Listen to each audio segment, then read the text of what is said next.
Bismillahirrahmanirrahim. Assalamualaikum warahmatullahi wabarakatuh. Alhamdulillah alladzi bi ni'matihi tatimmus shalihat. Allahumma salli wa sallim wa barik ala sayyidina Muhammad wa ala alihi wa sahbihi ajma'in, amma ba'du. Hadirin jamaah yang dirahmati Allah, kajian kita tentang ilmu tafsir kita pada malam hari ini bicara tentang corak tafsir fikhi atau tafsir ayat-ayat fikih, ayat-ayat hukum. Kalau pada pertemuan sebelumnya kita bicara tentang tafsir yang terkait dengan sains, ilmu pengetahuan, mengingat lebih banyak ayat tentang alam semesta, maka malam hari ini kita akan membahas yang nomor 2, yaitu tafsir yang bicara tentang ilmu fikih yang terkait dengan ayat-ayat hukum. Jamaah sekalian, memang Al-Quran itu adalah pedoman, petunjuk, bahkan bisa dibilang juga hukum yang Allah turunkan itu adalah Al-Quran.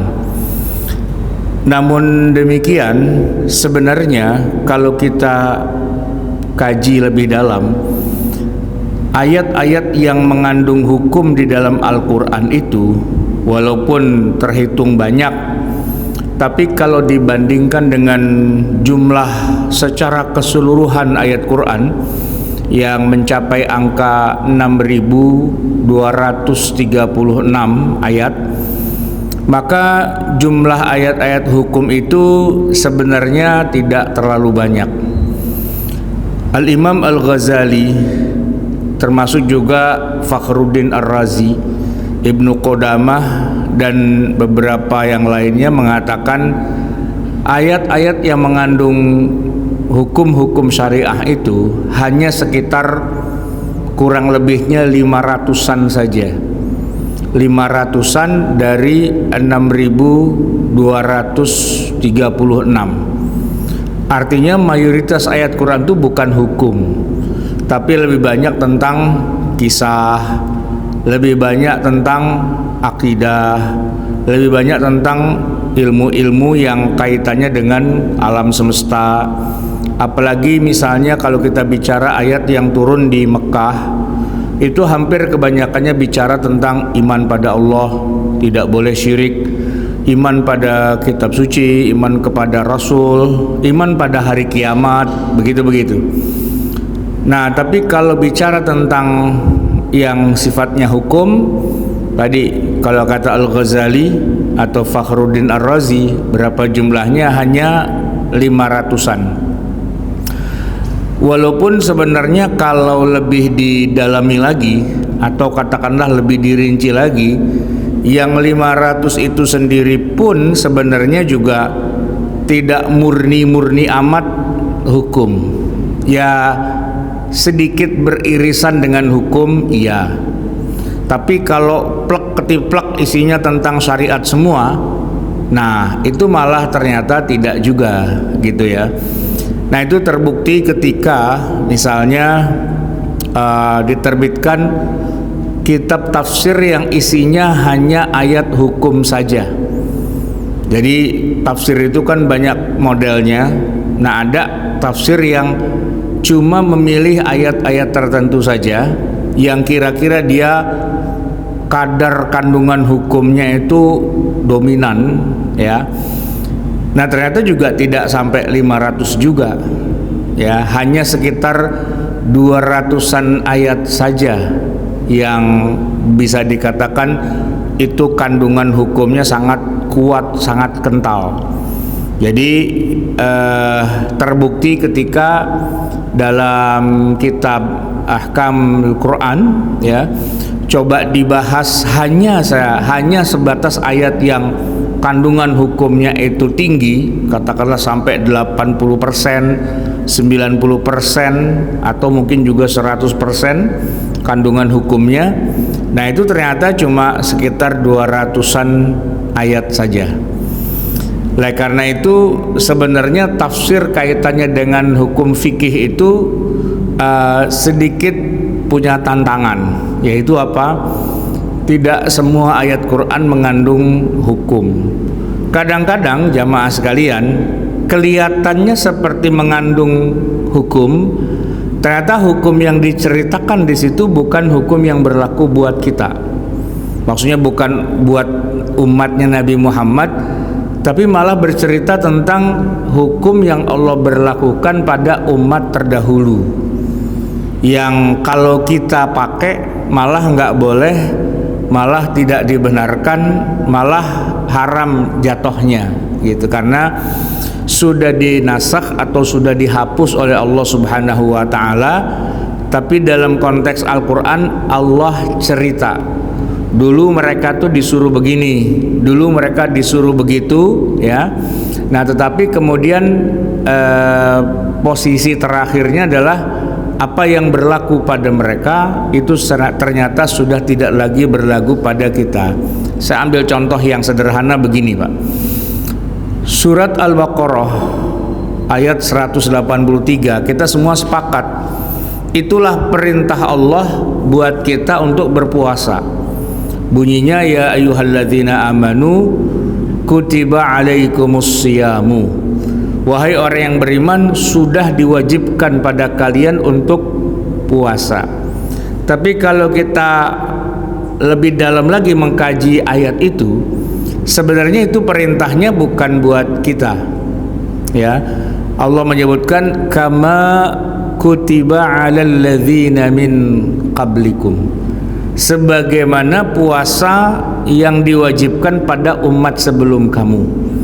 Nah, puasa yang Allah perintahkan pada umat sebelum kita, umat Nabi Muhammad itu, puasanya tidak seperti yang sekarang ini kita lakukan, Pak. Puasanya diteruskan dari pagi sampai maghrib, itu tidak berhenti, karena terus juga puasanya sampai ketemu lagi maghrib lagi. Jadi puasanya umat terdahulu itu dimulai dari ba'da maghrib sampai ketemu 24 jam maghrib lagi. Jadi maghrib ke maghrib gitu, Pak. Itulah pergantian hari, ya, pergantian hari dari maghrib ke maghrib. Pergantian tanggal dalam tanggal-tanggal Islam, tanggal Hijriah kan mulainya dari maghrib. Nah, dibilang puasa satu hari itu artinya adalah 24 jam. Itu puasa yang Allah perintahkan kepada umat terdahulu yang ada di dalam Al-Baqarah 183. Nah, kalau kita telusuri, puasa yang buat kita itu bukan di 183-nya, tapi terus 184, 185, 186, 187. Itu kalau di mushaf, Pak, udah dikebet satu lembar berikutnya yang bunyinya uhilla lakum lailatas siyamir rafathu ila nisaikum hunna libasul lakum wa antum libasul lahun alimallahu annakum kuntum takhtanuna anfusakum fataba alaikum wa afa ankum fal ana bashiruhunna wabtaghu ma kataballahu lakum, dan seterusnya sampai kemudian Allah menyebutkan, nah, fakulu washrabu hatta yatabayyana lakumul khaytul abyadu minal khaytil aswadi minal fajr. Itulah ayat yang khusus buat kita umat Nabi Muhammad. Makanlah dan minumlah kamu sampai terbitnya fajar. Karena umat terdahulu, orang-orang Yahudi itu, Pak, puasanya dari maghrib sampai maghrib. Jadi mereka puasa tuh malam, hanya boleh makan pada saat berbuka itu dan tidak ada sahur. Ya, karena berbukanya itu ya dihitung sahur lah, begitu kira-kira. Tapi prinsipnya tidak ada sahur. Sahur itu hanya ada pada umat Nabi Muhammad sallallahu alaihi wasallam, di mana Nabi bersabda, umatku tetap berada dalam kebaikan selama mereka masih melaksanakan sahur, yaitu makan sebelum terbitnya fajar. Nah, itu jamaah sekalian, ayatnya sebenarnya bukan ayat hukum yang berlaku buat kita, paling tidak yang 183-nya. Kenapa? Karena itu ayat berlakunya buat umat terdahulu sebenarnya. Baik jamaah sekalian yang dirahmati Allah, kembali kepada tafsir ayat hukum. Jadi ayatnya itu sebenarnya terbatas yang berlaku buat kita, tetapi biar bagaimanapun juga ya, yang ada di Al-Quran itulah dasar dari semua hukum-hukum syariah. Hanya saja dengan catatan nomor satu, ayatnya terbatas, dan yang kedua yang juga perlu diketahui bahwa apa yang sudah turun sebelumnya kadang-kadang bahkan seringkali juga oleh Allah diangulir sendiri. Jadi ayat-ayat hukum itu Pak, tadi jumlahnya berapa? Ada 200. Tidak seluruhnya berlaku. Misalnya kita temukan di dalam surat Al-Baqarah di awal sekali Allah menyebutkan, a'udzubillahi minasyaitonirrajim, ma nansakh min ayatin aw nunsiha na'ti bi khairim minha aw mithliha. Ma nansakh, apa saja yang kami hapus, yang kami nasakh ya, min ayatin, dari suatu ayat, au nunsiha, atau kami bikin ayat itu terlupakan, maka kami akan datangkan na'ti bi khairin minha, dengan yang lebih baik dari ayat itu. Nah jamaah sekalian, banyak para ulama menyebutkan bahwa dari sekian banyak ayat hukum itu ternyata juga lumayan yang dinasakh itu. Paling tidak ada 25-an ayat dari 200 ayat yang juga sudah dinasakh, dalam arti tidak berlaku. Padahal ayat itu adalah mengandung hukum. Tapi kemudian ayat itu walaupun teksnya masih ada di dalam Al-Quran dan masih kita baca, tapi sudah tidak berlaku lagi. Contoh nih Pak, Al-Baqarah 180. Tadi kan contohnya Al-Baqarah 183. 3 ayat sebelumnya Allah berfirman, kutiba alaikum, diwajibkan atas kamu, idza hadara ahadakumul mautu, apabila kematian sudah datang kepadamu, dia sudah merasakan bentar lagi akan wafat gitu ya. Intaraka khairan, kalau dia punya harta, khairan maknanya adalah harta, al-wasiyah, wajiblah bagi dia untuk menulis wasiat. Biar apa? Biar nanti sepeninggal dia, ahli warisnya itu tidak bingung gimana cara bagi warisnya, bagaimana cara bagi hartanya. Diperintahkan dengan kata-kata kutiba. Kutiba itu sama dengan puasa tadi, kutiba alaikumusiyam. Nah ini kutiba alaikum idza hadara, kalau sudah hadir kematian di hadapan kamu, intaraka khairan, kalau kamu punya harta yang banyak, al-wasiyah, menulis wasiat. Itu turun ayatnya dan berlaku dan dilaksanakan oleh Nabi dan para sahabat.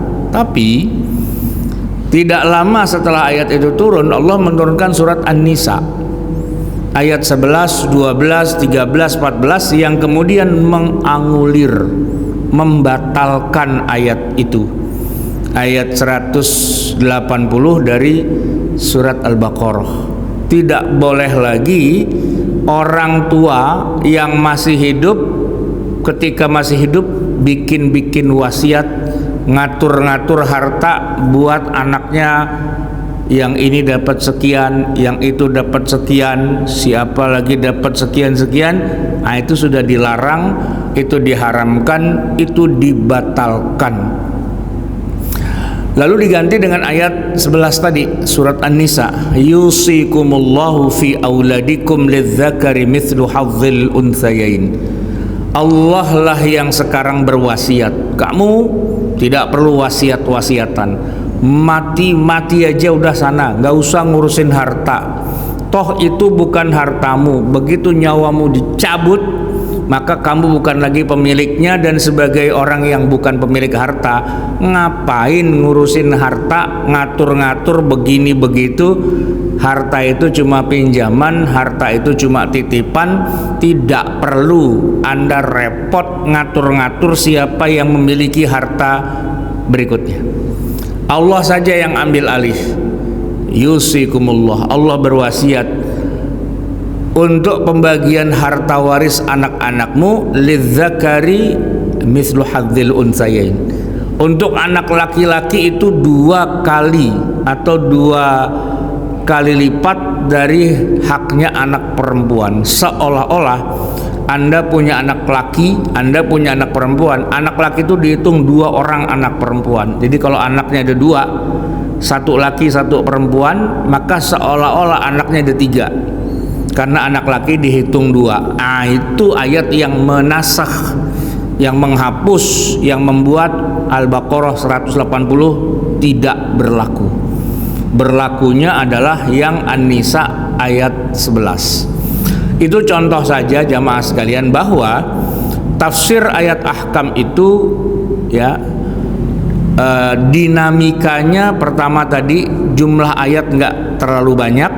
Yang kedua, banyak juga ayat yang sudah dinasakh, yang sudah dihapus dengan ayat-ayat yang lain. Sehingga memang kalau mengandalkan hanya Al-Quran saja, pastinya bangunan agama Islam itu nggak jadi apa-apa, tidak terbentuk apa-apa. Bayangkan jamaah sekalian, sholat 5 waktu yang dikatakan sebagai pondasi atau tiang agama, ya kan? As-salatu imaduddin. Sholat itu adalah tiangnya agama. Sholat 5 waktu. Allah perintahkan, ya, hafidhu 'alas salawati was salatil wusta. Kalian jagalah salat-salat kamu dan salat pertengahan, ya kan? Itu yang akan pertama kali nanti kita pertanggungjawabkan di hadapan Allah di yaumil qiyamah, ya salat 5 waktu nomor 1. Kalau salat 5 waktunya beres, yang lain gampang lah, bisa diatur. Tapi kalau yang 5 waktunya hancur, berantakan, ya yang lain-lain juga akan ikut imbasnya. Tapi yang aneh, yang unik jamaah sekalian, walaupun sholat 5 waktu itu kewajiban fardu ain, 1 ayat saja tidak ada menyebutkan sholat apa itu. Cuman as-sholawat gitu saja. Tidak nyebut sholat zuhur, tidak nyebut sholat asar, tidak nyebut sholat maghrib, sholat isya, sholat subuh. 1 pun ayat tidak pernah menyebutkan sholat yang 5 waktu. Tidak ada di Al-Quran, ya kan? Nah, oleh karena itu kalau orang ingkarus sunnah, ya, tidak percaya pada hadis Nabi, hanya berpegang pada Quran, kita mau lihat dari mana dia bisa menentukan sholat itu ada 5. Ayat yang mana yang Anda pakai? Nggak ada, Pak. Tidak ada satupun ayat Quran yang menyebutkan 5 waktu sholat, nggak ada. Nah, oleh karena itu Allah Subhanahu wa Ta'ala ketika bicara tentang hukum syariah di Al-Quran itu memang sangat-sangat tidak lengkap, sangat-sangat tidak lengkap. Dan orang kalau mengatakan bahwa cukup dengan Al-Quran kita jalankan perintah Allah, itu sesat, keliru, dan nggak ngerti agama. Kenapa? Karena hukum Allah di dalam Quran itu sedikit, nggak terlalu banyak. Yang lebih banyak tentunya nanti di dalam hadis Nabi. Di dalam hadis Nabi baru kita temukan sholat maghrib 3 rakaat, sholat isya 4 rakaat, subuh 2 rakaat, zuhur asar 4 begitu kan? Mana ada 5 waktu, mana ada 17 rakaat sehari semalam kewajiban kita? Nggak ada. Tidak ada satupun ayat bicara tentang sholat 5 waktu. Ini menunjukkan bahwa memang desain dari Allah itu, bagian-bagian itu tidak dimasukkan di dalam Al-Quran. Kalaupun Al-Quran bicara sholat, gelondongan aja, perintah yang umum sekali. Ya perintahnya aqimus shalah wa atuz zakah, gitu aja. Tapi zakat apa saja, Allah tidak bicara yang rinci, yang detail di dalam Al-Quran. Jadi ayatnya sedikit, banyak yang dinasakh dan sifatnya gelondongan, sifatnya umum sekali, ya. Malah kadang-kadang jadi lucu begini, Pak. Sholat 5 waktu nggak disebutin di Al-Quran, tapi sholat yang paling aneh malah diceritakan dengan detail di dalam Al-Quran, yaitu sholat khauf. Sholat khauf, sholat ketika lagi perang, dan diceritakan bagaimana teknisnya, Pak. Imam sama 2 saf makmum.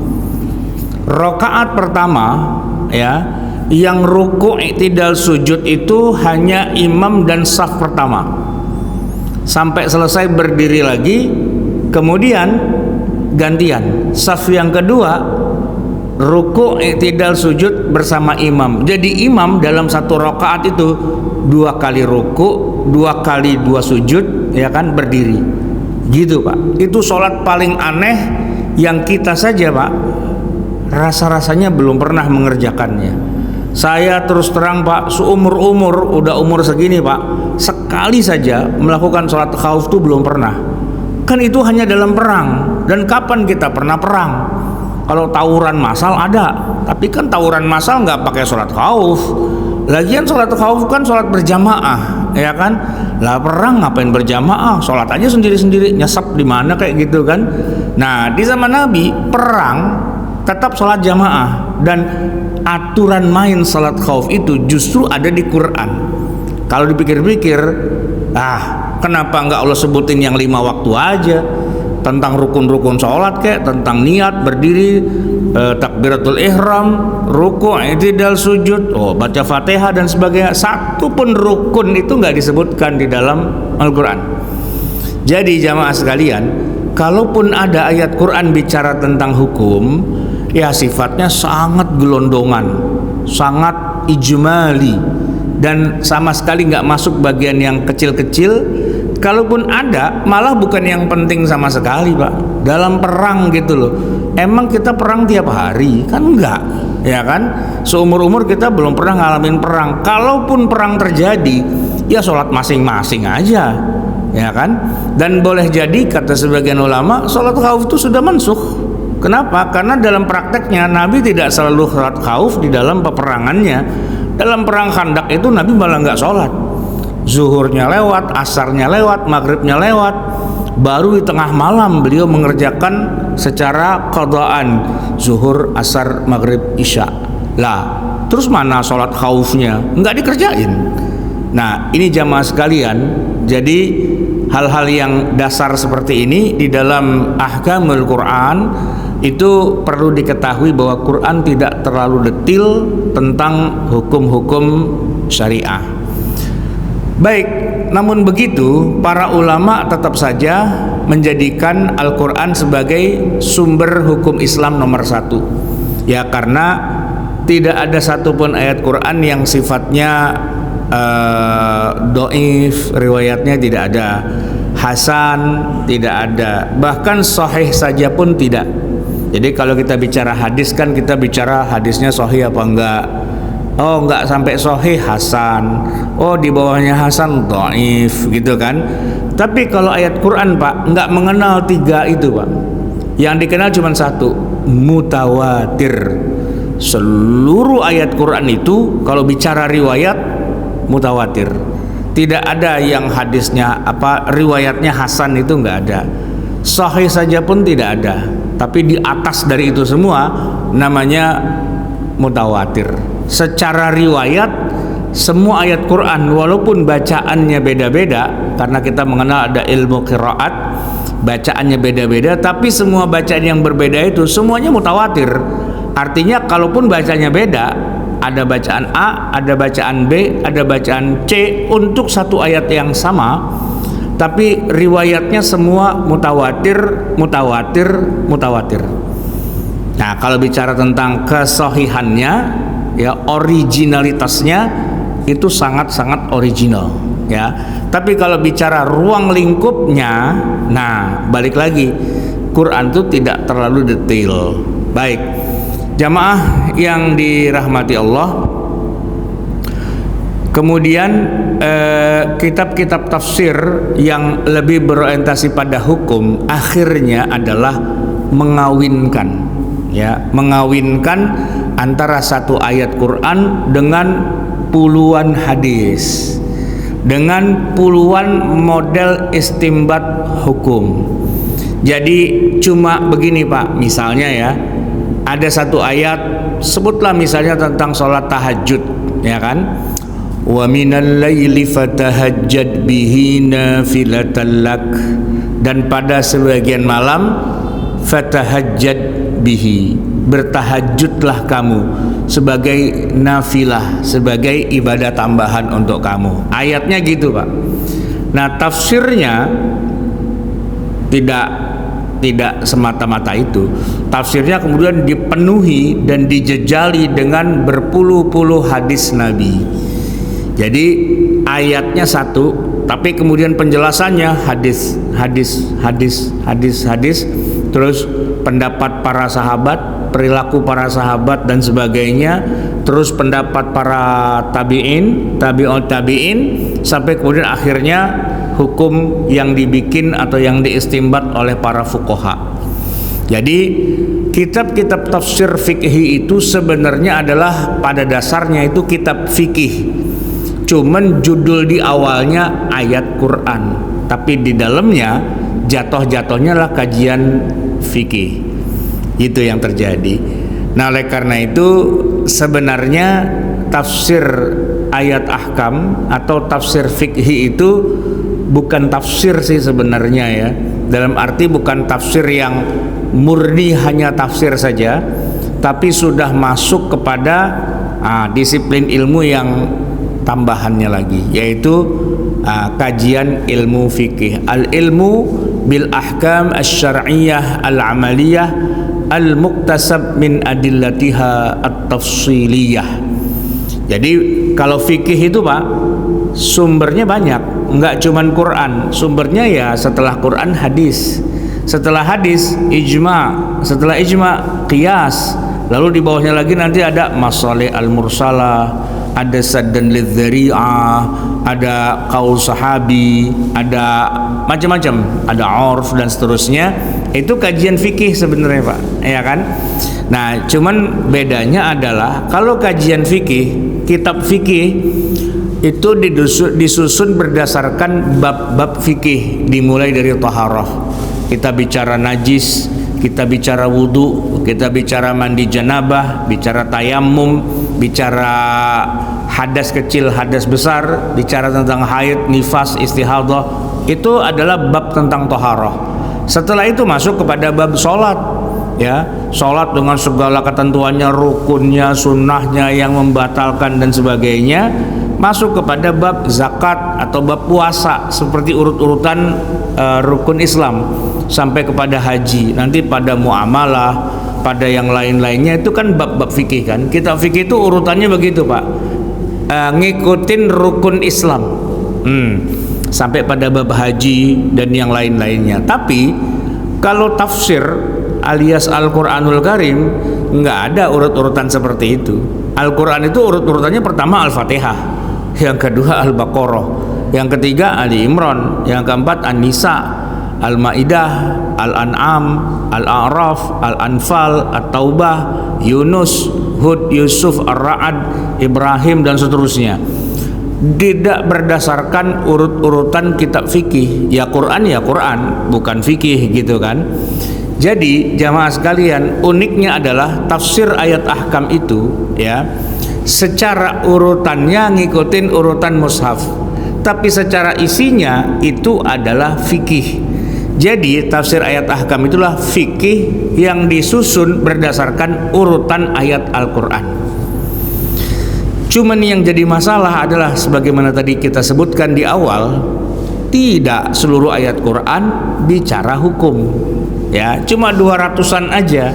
Oleh karena itu Pak, rata-rata kitab-kitab tafsir yang disusun oleh para ulama walaupun judulnya tafsir ahkam, tapi isinya pun nggak banyak hukumnya juga, karena kebanyakan tafsirnya itu adalah tafsir Al-Quran full. Cuman kalau pas ketemu ayat hukum, nah pembahasannya jadi lebih dalam, lebih luas, lebih intensif gitu aja ya. Nah, di masing-masing madhab, karena fikih itu kan ada madhab-madhabnya, ada madhab Hanafi, ada madhab Maliki, Syafi'i, Hambali. Nah, rupanya para ulamanya masing-masing tuh selain mereka menulis kitab fikih, ya rata-rata mereka juga menulis tafsir. Bayangin Pak, ulama fikih tapi nulis tafsir. Apa yang akan terjadi? Yang terjadi adalah begitu ketemu ayat hukum jadi panjang. Ya, begitu ketemu ayat hukum jadi berubah fikih. Yang tadinya lagi ngomongin tafsir, enak-enakan ngomong tafsir, begitu ketemu ayat hukum jadi kitab fikih gitu ya. Nah, di dalam mazhab Hanafi itu ada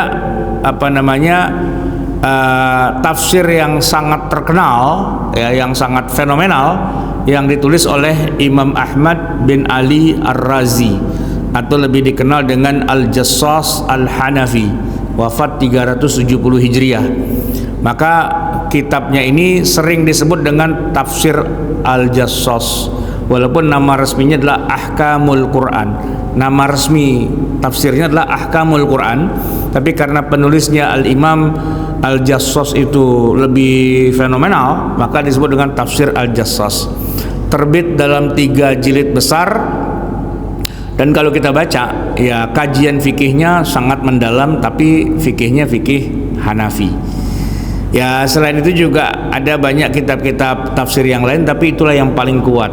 Di kalangan mazhab Maliki ada juga ya karya-karya para ulamanya mereka yang menulis tafsir, seperti Ahkamul Quran lil Qairwani, kemudian Ahkamul Quran lil Qadhi Abu Ishaq Ismail, ada Ahkamul Quran juga, tapi yang juga menarik adalah Al-Jami' li Ahkamil Quran, karya Al-Imam Al-Qurtubi.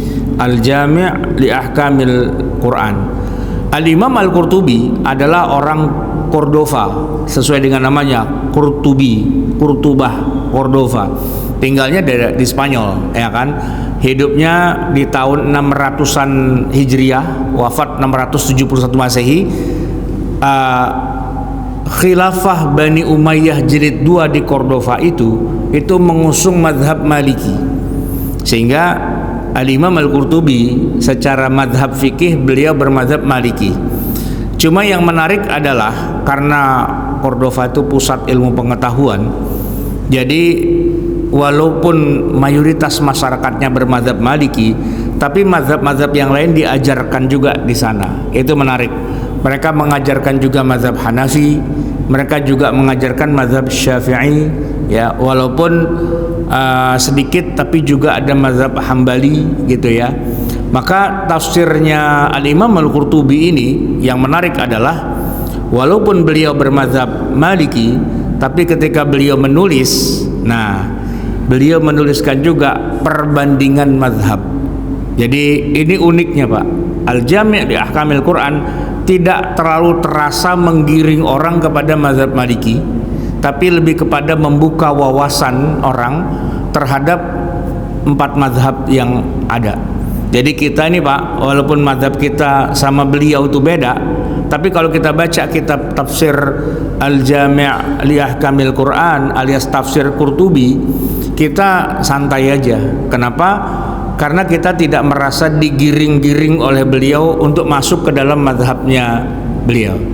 Bahkan yang unik, Al-Imam Al-Qurtubi kadang-kadang nggak setuju juga dengan mazhabnya dia sendiri, ngebelain mazhab yang lain, ngebelain mazhab Syafi'i atau mazhab Hanafi atau yang lain-lainnya. Nah, karakter ini agak sedikit berbeda dengan tadi yang saya sebutkan di awal, yaitu tafsir Al-Jassas. Al-Jassas ya, ketika menulis tafsir, memang beliau adalah seorang propaganda, seorang katakanlah pembawa misi dari mazhab Hanafi ya. Posisi beliau itu lagi tergencet dengan keberadaan mazhab Syafi'i, sehingga Al-Jassas ketika menafsirkan ayat-ayat ahkam, poinnya adalah gimana caranya nyerang mazhab Syafi'i dulu, dan menjatuhkan mazhab Syafi'i untuk membela mazhabnya dia. Jadi baca tafsir Al-Jassas, Pak, kita orang Indonesia mazhab Syafi'i panas kita. Kenapa? Karena diserang mazhab Syafi'i oleh Al-Jassas gitu ya. Nah, di kalangan mazhab Syafi'i banyak juga para ulama yang nulis tafsir ya. Ada yang paling terkenal pastinya adalah Al-Imam Al-Mawardi ya. Beliau nulis tafsir namanya An-Nukat wal Uyun. Tapi itulah ciri khas seorang ulama besar, ilmunya banyak.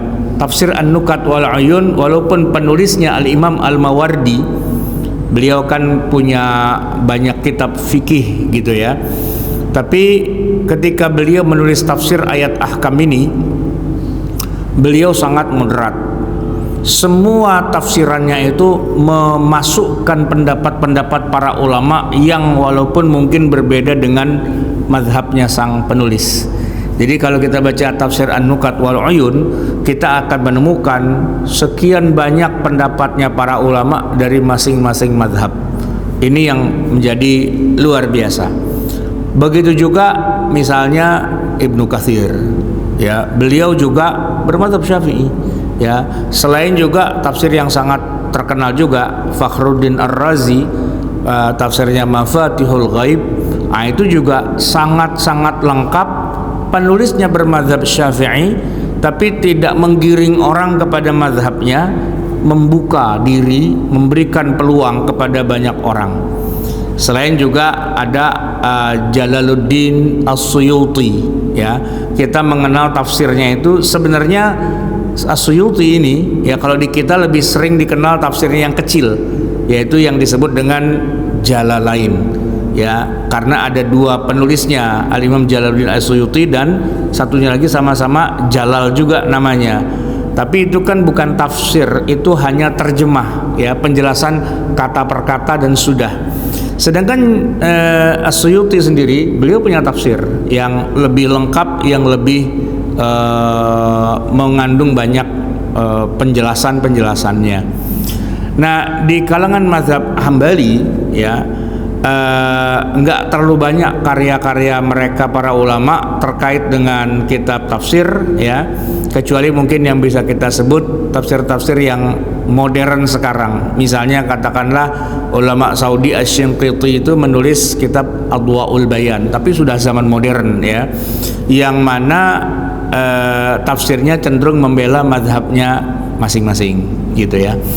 Baik, jamaah sekalian yang dirahmati Allah, itulah beberapa tafsir yang ditulis oleh para ulama terkait dengan hukum.